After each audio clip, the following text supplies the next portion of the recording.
ಮೊದಲನೇದಾಗಿ ನಮ್ಮ ವಾಹಿನಿ ಪರವಾಗಿ ತಮಗೆ ಜನ್ಮದಿನದ ಶುಭಾಶಯಗಳನ್ನು ಹೇಳಕ್ಕೆ ಇಷ್ಟಪಡ್ತೀವಿ. ಏನು ಬಂದಿರೋರಿಗೆಲ್ಲ ಏನು ಹೇಳಕ್ಕೆ ಬಯಸ್ತೀರಾ ಸರ್? ನಾನು ಏನು ಹೇಳಲಿಕ್ಕೆ ಇಷ್ಟಪಡೋದು ಅಂದ್ರೆ ಹೇಳೋಕ್ಕೆ ಪದಗಳಲ್ಲೇನು ಈ ಪ್ರೀತಿ ವಿಶ್ವಾಸ ಸೋಮಣ್ಣಂತವ್ರಿಗೆ ನನ್ನ ಆಶೀರ್ವಾದ ಮಾಡ್ತಾರೆ ಅಂದರೆ ಅದೇ ದೊಡ್ಡದು. ನಮ್ಮ ಶಾಸಕರು ಕೂಡ ಬೆಳಗ್ಗೆನೇ ಫೋನ್ ಮಾಡಿದ್ರು, ತಿರುಪ್ತಿಲಿದ್ದೀನಪ್ಪ ನಾನು ಮನೆಗೆ ಬಂದು ನಾಶ ಮಾಡ್ತೀನಿ ಅಂದರು. ಅವರ ತಿರುಪ್ತಿಯಿಂದ ಆಶೀರ್ವಾದ ಮಾಡಿದ್ರಲ್ಲ, ಆ ಭಗವಂತನ ಆಶೀರ್ವಾದನೇ, ಶ್ರೀ ಕೃಷ್ಣ ಪರಮಾತ್ಮನ ಆಶೀರ್ವಾದನೇ ಸಿಕ್ಕಷ್ಟು ಸಂತೋಷ ಕೂಡ ಆಯಿತು. ಹಾಗೂ ಈ ನನ್ನ ಜನ, ನನ್ನ ಸ್ನೇಹಿತರು, ನನ್ನ ಮಿತ್ರರು, ನಾನು ಜನಸೇವೆ ಮಾಡಿದ್ದೀರಿ ಅಂತ ಏನಿಲ್ಲ, ನನ್ನಲ್ಲಿ ಏನು ಸಾಧ್ಯನೋ ಒಂದು ಕೆಲಸ, ಈ ಭಗವಂತ ಏನೋ ಎಲ್ಲ ಒಂಚೂರು ಶಕ್ತಿ ಕೊಟ್ಟಿದ್ದಾನೆ, ಎಲ್ಲ 2 ರೂಪಾಯಿ ಸಂಪಾದನೆ ಮಾಡ್ತಾ ಇದ್ದಪ್ಪ, ನೀನು 1 ರೂಪಾಯಿ ಎಲ್ಲ ಜನಕ್ಕೆ ಖರ್ಚು ಮಾಡಿದ್ರೆ, ಇವತ್ತು ನಾವೊಬ್ರಿಗೆ ಸಹಾಯ ಮಾಡಿದ್ರೆ ಎಲ್ಲ ನಾಳೆ ಭಗವಂತ ನಮಗೆ ಸಹಾಯ ಮಾಡ್ತಾನೆ ಅನ್ನೋ ಒಂದು ನಂಬಿಕೆಯಿಂದ ಕೆಲಸ ಮಾಡ್ತಾಯಿದ್ದೀರಿ.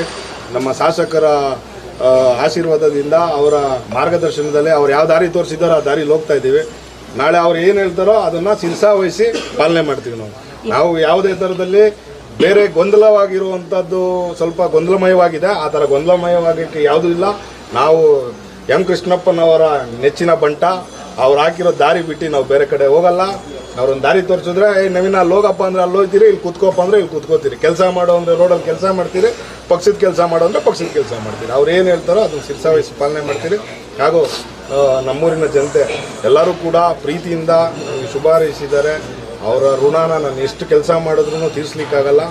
ಮುಂದೆ ಕೂಡ ದೊಡ್ಡವರ ಹಿರಿಯರ ಮಾರ್ಗದರ್ಶನದ ಮೇರೆಗೆ ನಮ್ಮ ದೊಡ್ಡಪ್ಪರ ಅಶ್ವಥಣ್ಣವರು, ಪುಟ್ಟಸಮ್ಮಣ್ಣವರು ಹಾಗೂ ಉಮೇಶ್ ಅಣ್ಣವರು ಇವರೆಲ್ಲರ ಮಾರ್ಗದರ್ಶನದಂತೆ ಕೆಲಸ ಮಾಡ್ತಾ ಹೋಗ್ತಾ ಇರ್ತೀರಿ. ಅವ್ರು ಏನು ಹೇಳ್ತಾರೋ ಅದನ್ನು ಪಾಲನೆ ಮಾಡೋದು ಅಷ್ಟೇ ಕೆಲಸ. ಪಕ್ಷನೇ ನಮಗೆ ಕಲಿಸ್ಕೊಟ್ಟಿರೋದೇ ವ್ಯಕ್ತಿಗಿಂತ ಪಕ್ಷ ಮುಖ್ಯ, ಪಕ್ಷಕ್ಕಿಂತ ದೇಶ ಮುಖ್ಯ ಅನ್ನೋದನ್ನು ನಮ್ಮ ಶಾಸಕರು ಕೂಡ ನಮ್ಗೆ ಕಲಿಸಿದ್ದಾರೆ. ಅವ್ರೇನು ಹೇಳ್ತಾರೋ ಅದನ್ನು ಪಾಲನೆ ಮಾಡ್ತಾರೆ.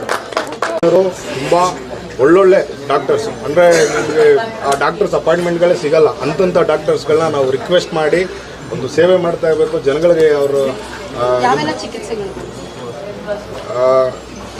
ಗೈನೋ ಇದೆ, ಐ ಸ್ಪೆಷಲಿಸ್ಟ್ಗಳು ಬರ್ತಾ ಇದ್ದಾರೆ, ಆಮೇಲೆ ಆರ್ಥೋ ಬರ್ತಾ ಇದ್ದಾರೆ, ಮತ್ತು ಇನ್ನೂ ಒಂದು 2 ಡಾಕ್ಟರ್, ಇನ್ನೊಂದು ENT ಅವರು ಬರ್ತಾ ಇದ್ದಾರೆ. ಚಿಕಿತ್ಸೆ ಆದ ನಂತರದಲ್ಲಿ ಅವರಿಗೆ ಬೇರೆ ಎಲ್ಲ ಉನ್ನತವಾದ ಚಿಕಿತ್ಸೆ ಬೇಕಂದ್ರೆ ಅದೆಲ್ಲ ಯಾವ ರೀತಿ?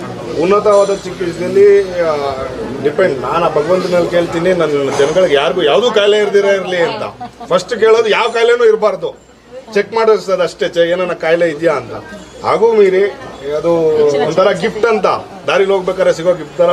ಈಗ ಫುಡ್ ಮೇಲೆ ಸಮಸ್ಯೆಗಳಿದ್ದರೆ ಆ ಚಿಕಿತ್ಸೆಗೆ ನಮ್ಮ ಕೈಲಾದ ಸಹಾಯ ಮಾಡಿ ಅವ್ರಿಗೆ ಸ್ಪಂದಿಸೋ ಕೆಲಸ ಆಗುತ್ತೆ.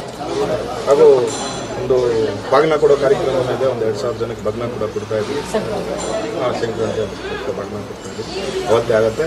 ಮತ್ತು ನಮ್ಮ ವಿವೇಕಾನಂದ ಜಯಂತಿ ಕೂಡ ಇದೆ. ನಾವು ಏನಂದ್ರೆ 3 ಕಾರ್ಯಕ್ರಮ ಅವತ್ತಿಗೆ. ಆಮೇಲೆ ನಮ್ಮ ಶಾಸಕರಿಗೆ ಅಭಿನಂದನೆ ಕಾರ್ಯಕ್ರಮ ಅಂತ ಒಂದು ಮಾಡ್ತಾ ಇದ್ದೀರಿ ಅವತ್ತಿನ ದಿವಸ.